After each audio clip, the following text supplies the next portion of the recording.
Hello, everybody. Welcome to the Relationship Master Series, Principles to a Passionate Life and Relationships and Dynamite Families. I'm Alan Darbonne, and I'll be your host. And I've gathered 25 plus wonderful experts from all over the world. And we have very, very important common points of view all over the world around relationships, and that's a wonderful thing to discover. And also common problems that come up.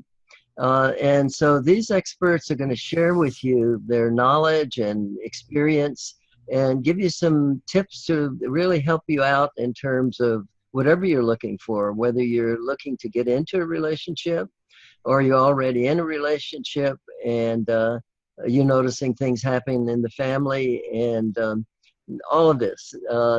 So I am very happy to have you on board with us today, and I'm particularly happy also to have as our expert Ken Page.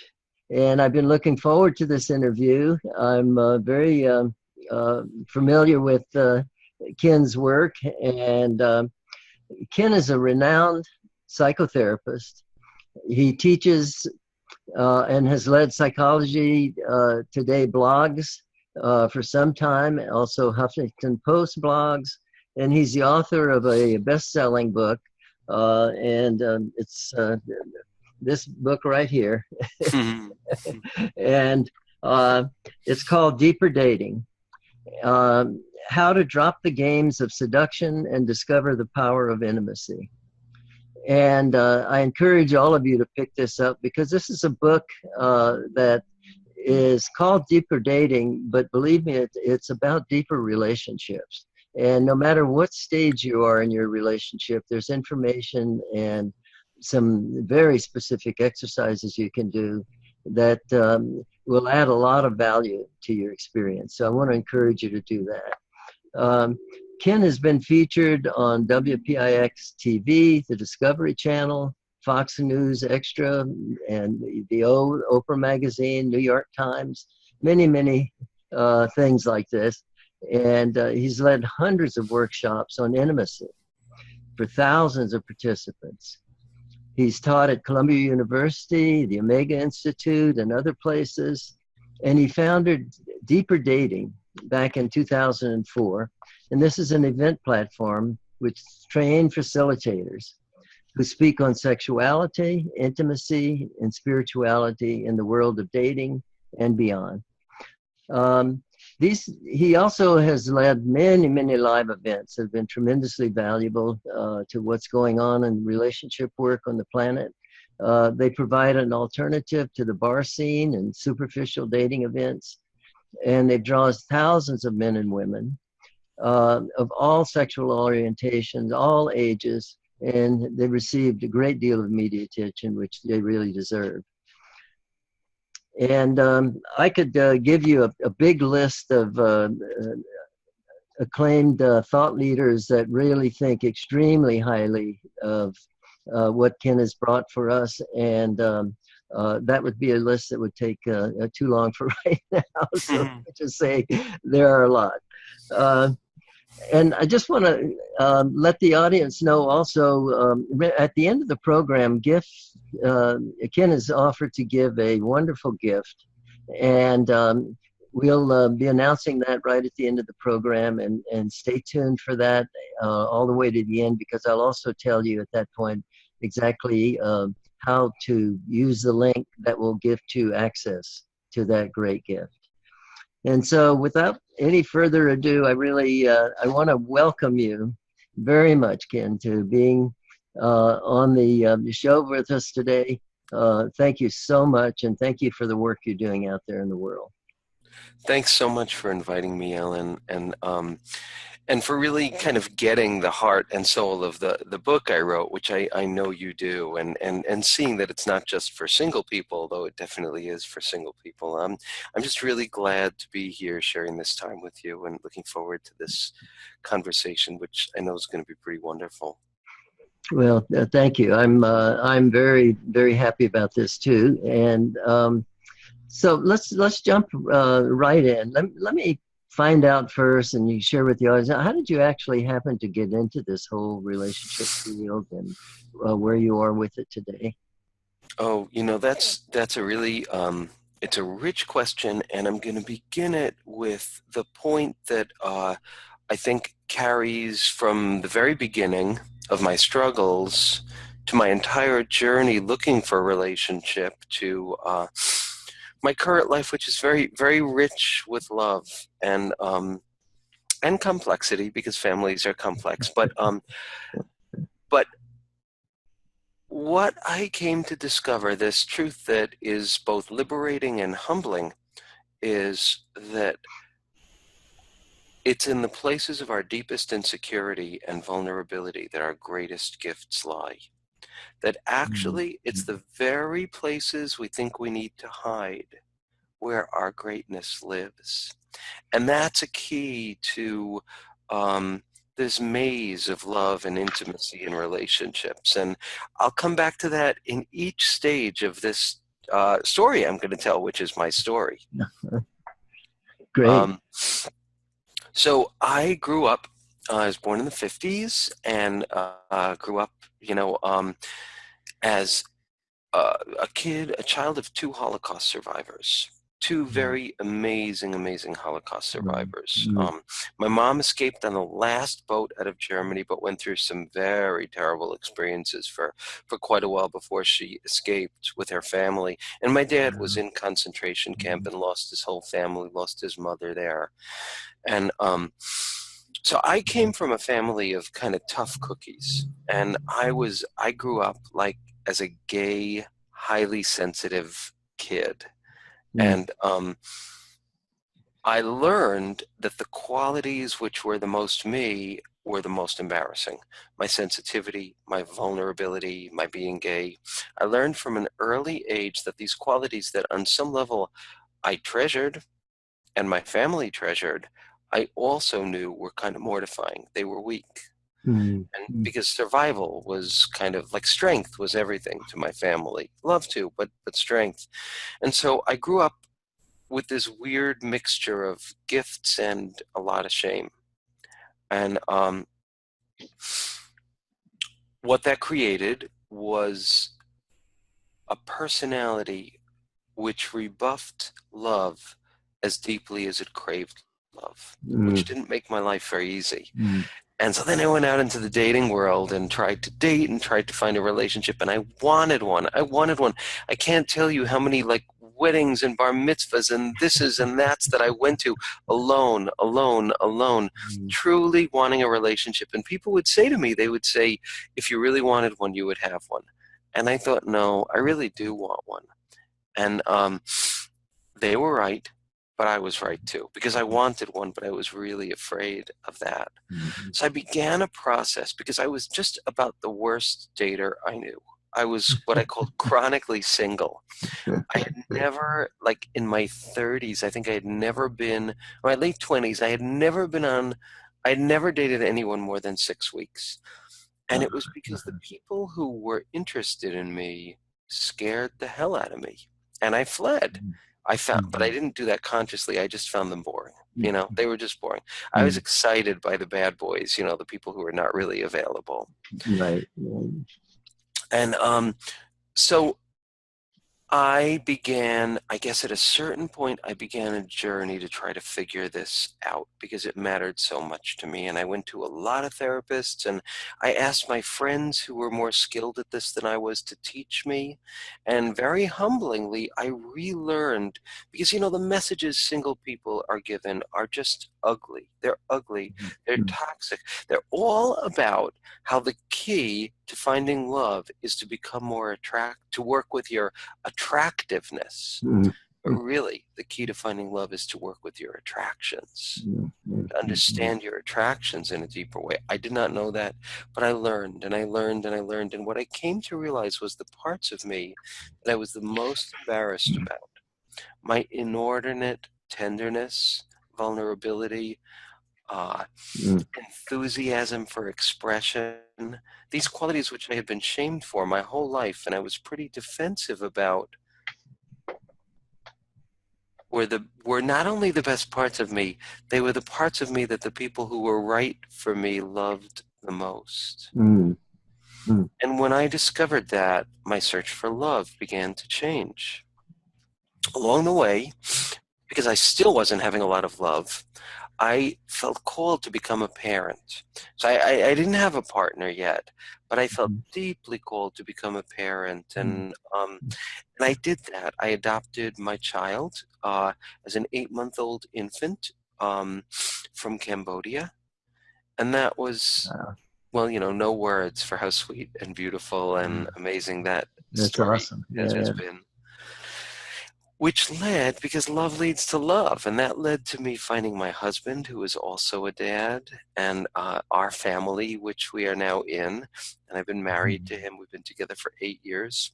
And if there's time, I'll share the story about our wedding, which occurred as my father passed away. It was his last wish to see us get Mm. married. Um, Mm. so that's the story. But I'd like to have time for that. That sounds like a story worth hearing more about. it is, and I'd like to tell that story too. But I guess I would say the upshot is that I learned that the parts of me that I was the most vulnerable about were my greatest gifts, and I learned with my child that that was true too. I learned it with Mm. my husband. I learned it with my stepkids. With each one of us, I could see that our greatest gifts were also the places we were the most difficult, the most stuck, the most immature, and also the most magnificent. Mm. And and that has been such a key to my understanding of intimacy, is where the biggest stuck points are, is where the biggest passion is. Where the biggest passion is where our soul is. And it's a different set of eyes with which to look at our relationships. Mm. Mm. Beautifully put. I think that you bringing that forward is such a contribution, and it's something that we can think about just over and over again. Each time there's difficulty in a relationship, I know that I use that over and over, and that reminder. What am I looking at? What am I not wanting to look at? Yes, yes. Yeah, yeah. And I can actually offer some tools. I call these parts of ourselves core gifts. And Mm. our core gifts are the places where, like, okay, so if you picture a target with a series of concentric circles, Mm-hmm. and you picture that inside the bullseye is where you are the most you, where your feelings are the deepest, the most intense, have the most color, where you're the most real. It's the scariest place. The heat is on there. It's an intense place. It Mm-hmm. scares us in a million ways. It scares us because of its originality, the originality that exists there, the heat of our passion, the depth of our sensitivity, our uniqueness, um, our need for connection. All those things scare us because they're so fierce, but that is where our soul is. And that's the place where our core gifts live. Those are the most beautiful, passionate, wonderful parts of us, but they're the most intense. So these core gifts are the places we feel life the most deeply. There are kind of, I think of them, as a spiritual person, I think of them as like shards of God in us, pieces Mm. of God, pieces of spirit, pieces of the sacred that are almost too big to fit. So they're beautiful, but they hurt.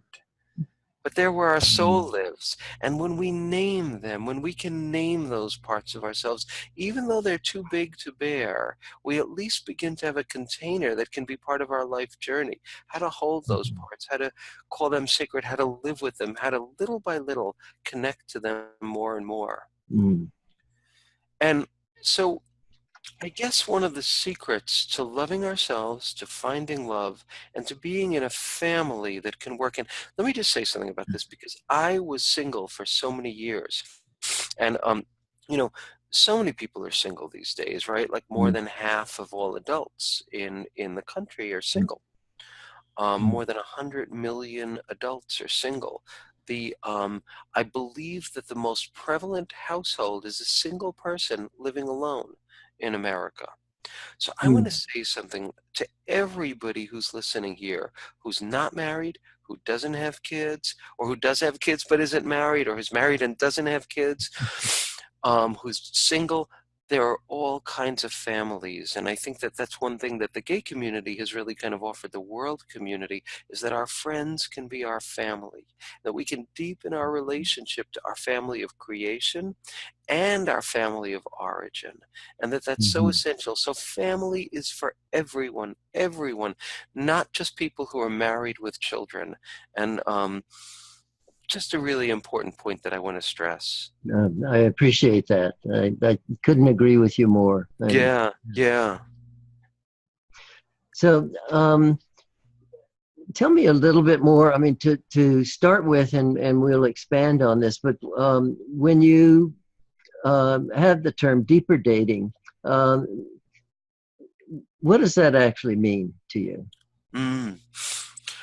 Well, so I feel like the reason I was single for so long was because I was a naive victim of bad advice.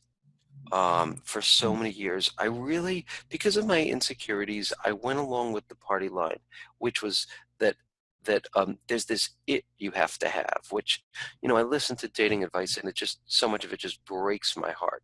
How you have to Mhm. become irresistible, how you have to be more confident. If you're a man, you need to be an alpha man. If you're a woman, you need to be the kind of feminine, heterosexual. No, Mhm. heterosexual and gay for alpha men. For a woman, you have to be the kind of feminine woman if you're heterosexual who's going to attract an alpha male. There are all of these have tos that you have to be irresistible. Ugh, God forbid anyone tries to be irresistible. That's like this message of that the key to finding love is to work on your attractiveness, that's the key. It's like being fed arsenic. Slowly but surely your insides stop working, you don't know why. It's a message that kills. It's a message that eats away our insides, because Mhm. because that is not, it is great to look good. I am all for it. I'm 1,000% for it. It's an act of love. It's an act of self-love. It's a gift to your partner to look good. But to think that that's what's going to make you find love, it's just so not true. Mhm. And I had to Mhm. learn that the hard way, because, I mean, in my 30s, I was buff. I looked great. I was muscular, and like, I really kind of had that look. Did it help one drop? Yes. For sex and hookups, it helped a lot. For Mhm. finding love, not one drop. Not one Mhm. drop. Mhm. And I had to learn an entirely new set of skills. And I learned that set of skills, and it led to love, and it changed my life. And that's what this book comes out of. And, in my work as a psychotherapist with so many single people, I've seen again and again there's a formula that is like kind of what I call the deeper physics of dating. And that Mhm. formula is the degree to which we cherish those core gifts, the degree to which we honor them, and only choose people who also honor them. To that degree, our sexual and romantic attractions will actually begin to change. We will start being we'll lose our taste for people who chip it away at our sense of self-worth, and we're going to get more and more attracted to people who love us for who we are. Mhm. What I call attractions of inspiration versus attractions of deprivation. Mhm. It's a journey that takes the search for love from the inside out. And when we go on it, we learn about love from all angles, and it changes everything. And it breaks my heart to see the superficial messages so many single people get, and often Mhm. in the guise of spirituality. You know, Mhm. um, Mhm. just be positive, just be confident, be this kind of a man, be this kind of a woman. It's rubbish. It's more than rubbish. Mhm. It's toxic, because the only person we have to be is us. Yeah, that's the profound message in that other message is that you're not okay as you are, That's right. and That's right. you need to be basically you need to be somebody else. You need to be somebody else. But they trick you, and they say, you just need to like act more confident, act more sexy, put on this, put on that. And ultimately it's just not what works, because you look at a person, and in 2 minutes, in 5 minutes, if you're honest, you kind of have a sense of what kind of person they are. You have a sense of if they shine, if they have a quality of goodness and decency and care.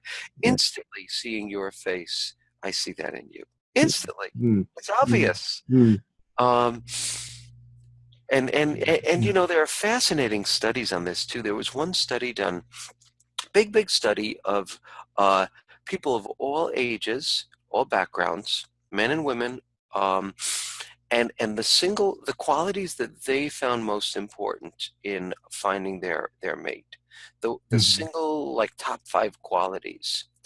And the number one quality for men and women of all ages and all backgrounds was not looks, and it was not intelligence, and it was not success. It was kindness and understanding. mm. Now, how many articles do you read that the key to finding love is cultivating your kindness and understanding?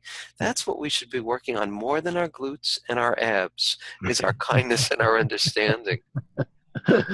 Totally, and beginning with ourselves. And Yes, yes.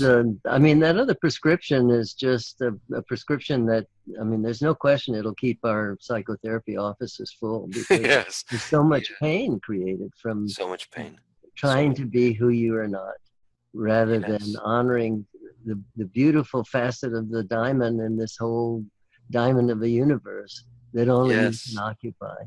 That's so true. That's so true. And what's amazing is the degree to which you honor that.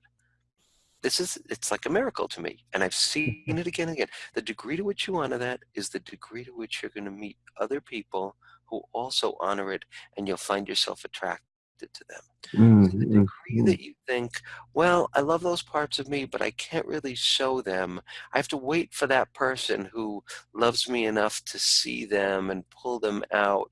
But on my own, I can't really treasure them. To the degree to which we're that ambivalent about our gifts, to that degree, we're going to be attracted to people again and again who are also ambivalent mm, about our mm, gifts. mm.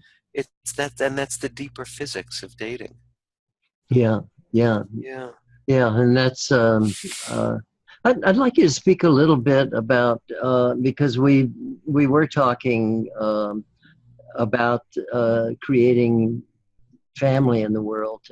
Yes. Actually, earlier, I think that maybe it was even before we came on the air. But uh, how do you see these principles involved in creating family, and also not just in dating, but in a relationship that has children and family? How do you see this playing out one Oh, way and the other? yeah. And the first way is the family of creation that we build. And the second is what do we do when we've got it? And I'd love to speak about both of those because I have lived on both sides of that fence. Mm, Um, and I guess on some level, one always does because one's always finding new friends and building new connections that's and true. rebuilding one's relationship, finding one's partner anew and one's children anew. Um, so there's a concept. Let's just start with the building the family of creation, the finding that family. And I gotta say, when clients come to see me, first thing I ask, or one of the first things, is I get a sense of their circle of friends because we learn the deepest lessons of love from the relationships that are our friendships and our healthy family members. Mm, So the question is, how much love have we built into our lives, single or coupled? And for everyone who's single and everyone who's coupled, that's a really rich question. Do you have a circle of friends who really feed you and nourish you, and you feed and nourish them? And then as you learn the skills of that, the way you date will change. And if you're single and looking for a relationship, you've got a great gift because the more you ratchet up your ability to find and hold those quality relationships, the more likely you are going to be to find and marry and be with someone who's going to really be able to have a happy life with. So, mm, and I describe this in this very specific way. It's very binary and it's way oversimplified, but I think it's immensely useful.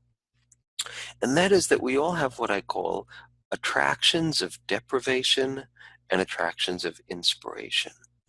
And that's the key to a happy life, is knowing the difference and making the right choice. Mm. So attraction of deprivation is someone who treats you right sometimes, but other times just profoundly disappoints you with their integrity, with their loyalty. Someone who's mostly kind to you, but also can be abusive to you. Someone who's usually available, but not really available. In other words, they hook you in and then they drop you. They hook you in and they drop you. These include abusive relationships. It includes people that just absolutely can't commit. It includes people that are sexy to you because of their toughness and the way that they don't care as you care. And these relationships are immensely seductive because they pull at our earliest memories of not being loved and trying to get people to love us. They're very, very seductive. These are attractions of deprivation, and we could spend our lives trying to make those work. And many people do. Oh, yes. Many of us do. Many of us do. Yeah. With friends, too. With friends, too. That's true. And then there's attractions of inspiration. And this is X marks the spot to where you want to dig to build your home in the world. This is the golden path to a happy life, and the research backs this up. And that is those people who, not perfectly, because ain't nobody perfect, but who in an essential way inspires you by their goodness, by their decency, by their commitment to integrity even when it's hard. People who've curated a life that shows goodness and generosity. Those are the people you want to build your world around. And that's the kind of person you want to become. And when you make a choice, and for everyone who's looking to build family in the world, that's the key. When you make the choice that you're going to stop pursuing attractions of deprivation, and you're only going to pursue your attractions of inspiration, that's when you build a beautiful world. I promise you that that's true. So that's, I guess, the deepest thought that I want to share. And God knows there's more complexity around all of that. But in simplest form, this is a truism, I believe. I would agree with you. And it's something, and I was very much appreciated your putting those terms in the way that you have, attractions of deprivation and attraction of inspiration. Because it zeroes right on and simplifies a lot of things as much as they can be. And I was thinking about how that applies even within an individual family in terms of how, well, number one, when children grow up in a family where the parents are actually reflecting that. I mean, one of the things that I have seen over and over, and I've seen it all over the world, is that there's an energy that flows out of that kids seeing parents being that way with each other just gives them a great deal more self-confidence automatically, and they also begin to treat other family members, I mean, far more than the 100 lectures that parents could give kids, is just be really loving in that inspiring way with each other, and the kids are just absorbing that. And then when parents are looking at the children, as they look at the eyes, and the child begins to realize from the eyes of the parent that that's what the parent is really looking for and supporting in them, things that inspire them. What inspires you? And rather than things that they're not or things that they should be, and all of this that cuts away at the sense of self. And so I just, that's one of the things that these principles that you talk about, they apply so well in the dating phase, and yet they're really to be remembered in every phase of the family relationship. So much so. And, you know, when you reach the point that you have your family, I mean, it's such a treasure. It's such a treasure. And, you know, a concept from self-psychology that I really love is that they say that relationships are an ongoing process of rupture and repair. Rupture and repair. And I think that's so true. Just that act of saying, I made a mistake, I'm sorry, or can we go back and try to redo that again and again and again, is such a message that allows our children and our partner to just have oxygen, even when they're screwing up and we're screwing up. Because the relationship isn't going to be an Iron Maiden. There's going to be space. There's going to be space for growth. And remembering that our beloved's most immature and unhealthy qualities, their most frustrating qualities, spiral around their deepest beauty. The places where we are convulsive in our behavior are the places we care the most. And so how do we find out what these core gifts are, in our partners, our husbands, our wives, and in our children? And it's very much connected to what you had said, Alan. And the way is, there are two simple questions that we can ask when we look at anyone we love and when we look at ourselves. And the question is this, and it's worth spending time with. And the question is this: it's when you look at this person and you really think about who they are, what hurts them the most deeply in life? And what inspires them the most deeply in life? And those are the key questions, because we become the most hurt and we become the most inspired around the places where our soul lives. And those are electric places. They're intense places. They're life and death places, in a way, in our psyches. And they're where our treasures live. And so when we see that, for example, let's say your spouse tends to be, let's say, I guess I'll describe one kind of spectrum.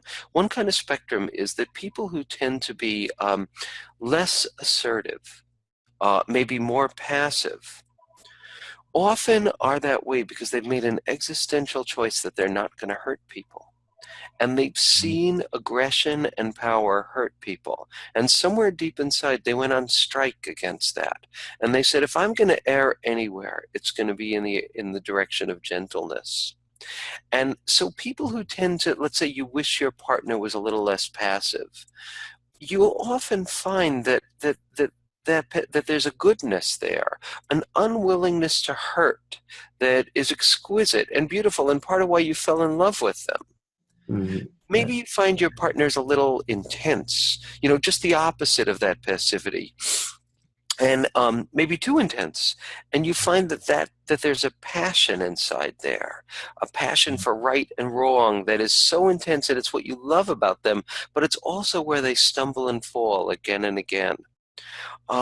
Maybe your partner loves freedom to the point that they've been abrupt and rude and pulling away from you because they have to protect their freedom. Maybe your partner gives up their freedom too much. That's because they care about connectedness more than freedom. For each person, there's a constellation of gifts and woundedness. And when we ask ourselves those two questions, what hurts my partner the worst? What hurts my child the worst in the world? Well, when you know that, you know where their deepest compassion lies, because that's where their compassion lives. When you think, what inspires my child, my partner the most, that's where their soul lives. That's like the treasure of their being. And by asking that question again and again and again, we come to love and appreciate our family so much more deeply. Such rich questions to ask, not for a final answer, but as a way to kind of get on the path of compassion and insight. Oh, beautifully said. Yeah, and I could feel all the way through the computer waves that resonating with everyone that was listening to that. Thank you. That perspective. Yeah, those two questions are worth the price of admission, folks. They're the best questions, and we have to ask them again and again because it's so easy to get annoyed Well, at ourselves and our loved ones because, you know, we have clay feet. You know, as humans, we have clay feet again and again. yeah, yeah. Isn't that amazing, though, that our most beautiful gifts are encrypted inside our most annoying attributes? Mm, That's kind of amazing. yeah, yeah. It's a whole other way of understanding how did we get together, when coming Yes, to that place, yes, and that's part of the mystery and the magic in that. yes, Yeah, yes. And just I guess one thought and then an exercise I'd love to share. The great. thought is, though, that that's a gift we can give our kids. And the gift is the gift of discrimination because children are not taught that they can discriminate well enough. They're not taught in the clearest way that we need to look for attractions of inspiration and stay away from attractions of deprivation. God knows you can't tell your teenage kid that someone's an attraction of deprivation because that'll make that person 20 times more wonderful to them. But an ongoing lifetime of seeing that we want to stick with the people who have an essential goodness that they try to live by. Mhm, It becomes obvious pretty quickly. mhm. Yeah, yeah, Yeah. yeah. And I would love if I could to share a process, an Oh, exercise that. that'd be wonderful. Oh, thank you. You know, Yeah, this yeah, is this is to me, I was just quoted about this in the Wall Street Journal, and I plan to do a lot more teaching around this. This is to me the most empowering take-home exercise I know, and I give it to all my clients now, and I do it every day, and I adore this exercise. I just yeah. love it to pieces. So I'm very excited to share it. Here's what it is. Mhm. And it begins with a visualization, a very quick visualization. Do we have time for this? Do I have Oh, we're going to take time. Yes. Okay, good, good, good. I'll do this. I'll do this quickly. Mhm. Um, okay, so here's what I'd like you to do. I'd like you to close your eyes for a moment, folks, and I'd like you to imagine the you that you ache to become, the you that you long to become, a you who can love more fully, more bravely, the you who's less afraid to love, the you who's less afraid to be kind, to be vulnerable. It's like a kind of older, wiser, more evolved version of you. It's like the you in love that you feel you're meant to be. And you're not it yet, but you could dream of it. You could envision this you that is like you with wings, the you want to be, the you that's on the other side of your inner glass ceiling. And just picture that you. And again, you don't have to be that you. Just see what picture comes to you of this you that you could be, this beautiful shining you in love. And just look at like kind of what your face looks like. Just imagine what your face looks like. Your eyes. What do your eyes look like? What do they show? What do they reveal? What does it feel like in your skin and in your heart to be you? This free you.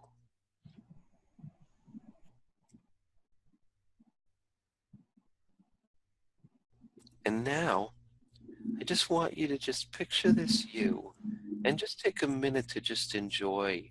Again, you don't have to be it, but it's like this wonderful, wonderful shining self that just by standing next to him or her, you begin to glow.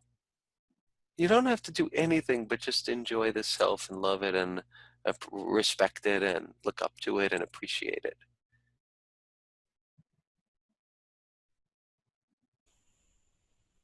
Just find your way to enjoy this you, to taste this you. And now, I want you to become this you for a moment. Like it's like method acting, like you just jump in and become that role without even thinking, without even worrying or caring. You just become it. So just become like that you. You're looking out from behind the eyes of this beautiful you.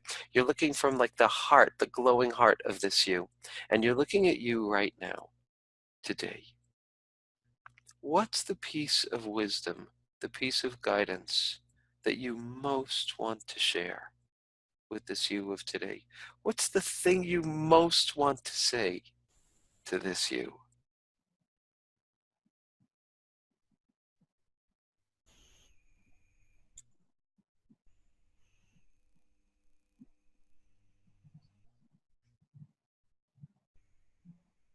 Just in your mind's eye, put words on it. Silently in your mind's eye, just say the words that you want to say to this you. What do you want to tell him or her?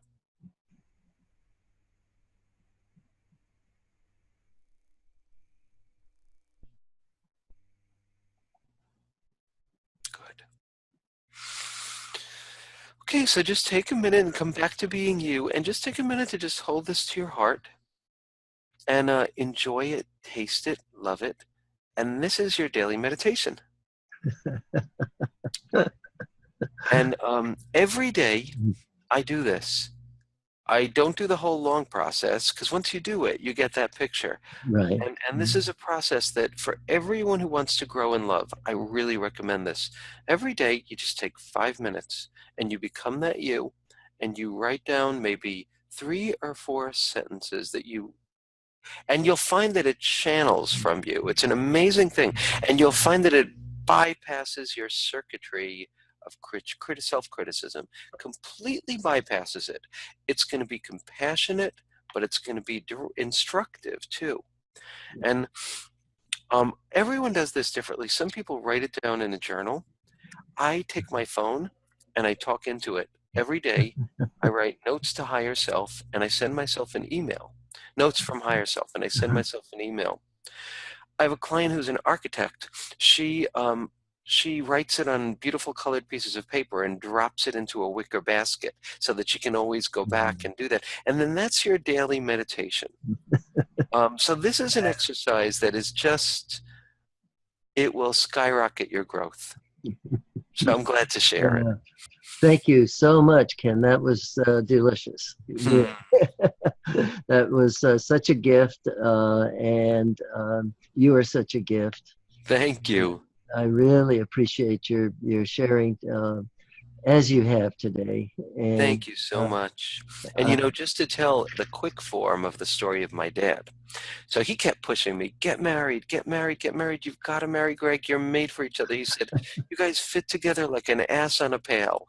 That was his expression. And we always wondered who was which. But he wanted us to get married, and I was afraid. It took a while. Anyway, my dad, we finally did, get engaged, and we were going to get married on June 5th. And my dad said he was going to make it through. He was, 90 years old, and he said, I'm waiting. I'll make it. But he didn't make it. And on April 23rd, we got a call from my mom, and she said, we need to begin the vigil, kids. He's passing. So we all came as quick as we could. We ran there. And the hospice worker said, get a justice of the peace. You're not gonna give your dad his last wish. So we got a justice of the peace. And we ran out and got cheap rings and decorations. And Greg and I shared our oaths together in front of my dad and got married while he passed away. And it was a holy, holy moment and a gift from my dad. So I got to share that story. Oh, thank you for sharing that. Gift. Thanks. I can feel the holiness in that moment, even as you tell the story. Thank you so much. Thank you, Alan. And we are going to need to draw to a close. And yes. But I'm glad that we did take the time to do everything we have and what you were willing to bring through. And I want to take a moment before we do wrap up. I mentioned that you were going to be offering a free gift. You already gave a beautiful free gift. Thank you. But I'd like you to let the viewing audience know what that is. Beautiful. Well, what we did is what I call a micro meditation. It was really fast and it was really a profound meditation. Mm-hmm. And what I offer is a download. It's an audio download of a number of micro meditations on Oh, wow. intimacy. Not just this one, but a whole series of really wonderful, transformative micro meditations that everybody will be able to get and download and listen to and practice as often as you want. And you can do them really quick, really quick. You do them on the subway with your eyes closed. You can do them really fast. Can tell you're in New York on the subway. Yes, yes, right, yes. Don't do it while you're driving, though. Right. Thank you. What a great gift. What a wonderful gift. Thank you. I'm going to click on that one myself. Great. Thank you. And I want to let the audience know what all you need to do is you'll see a link right here, and you'll just put in your first name and your email and just click on that link that says to get access, and you'll have access directly to receiving that gift. And thank you, audience, for being with us today. We appreciate your being on the planet with us. And thank you so much, Ken, for what you have shared and for what you continue to share out there in the world. You're a real blessing. Thank you, and really the very same to you.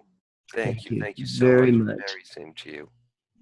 And so as I wrap up today, folks, I'm Alan Darbonne, and I just want to remind you, as I often do, that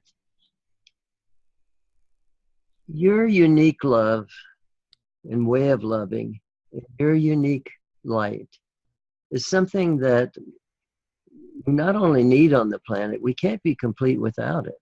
Mm. So please just bring your kindness and speak your truth. That's all we need. Thank you, blessings, and I'll see you soon. Bye-bye.